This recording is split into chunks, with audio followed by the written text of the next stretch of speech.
তখন আমি হাদি ভাইকে তুললাম, তোলার পরে বন্দুকটা আমার দিকে তাকলো যে আমি একজন কেন দৌড়ে গেলাম, এবং আমার ফোনটাও একজনে পালিয়ে দিয়েছে যেন আমি ভিডিও না করতে পারি। তাৎক্ষণিক আমি ভিডিও না করে আমি প্রেস ক্লাব পাওয়ার হওয়ার পরে আমি ফেসবুকে ভিডিও দিয়েছি, সেটা আপনারা দেখতে পেরেছেন। আগামী দিনে জনগণের ভবিষ্যৎ কেমন হবে সেক্ষেত্রে ঢাকা 8 আসনে হাদি ভাই যেহেতু স্বতন্ত্র নির্বাচন করছেন, তিনি কোনো দলীয় ফর্মে নির্বাচন করছেন না।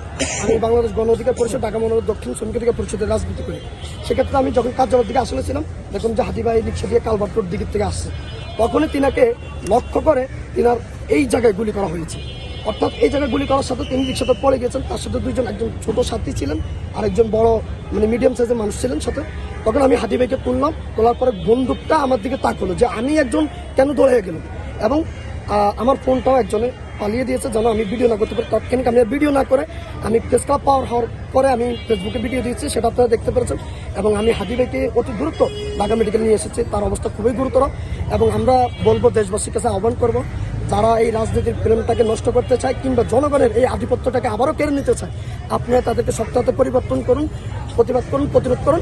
নয়তোবা তরুণ সমাজ যদি জেগে উঠে তাহলে এই রাজনীতির সমাজ কিন্তু আর টিকবে না। ওই যে মুরব্বী খেলা, ওইটা কিন্তু ভেঙে যাবে। সুতরাং এখনো ভালোভাবে বলতেছি, আপনাদেরকে সংক্ষেপে বলছি, রাজনীতির মাঠটা আপনারা সুন্দর করে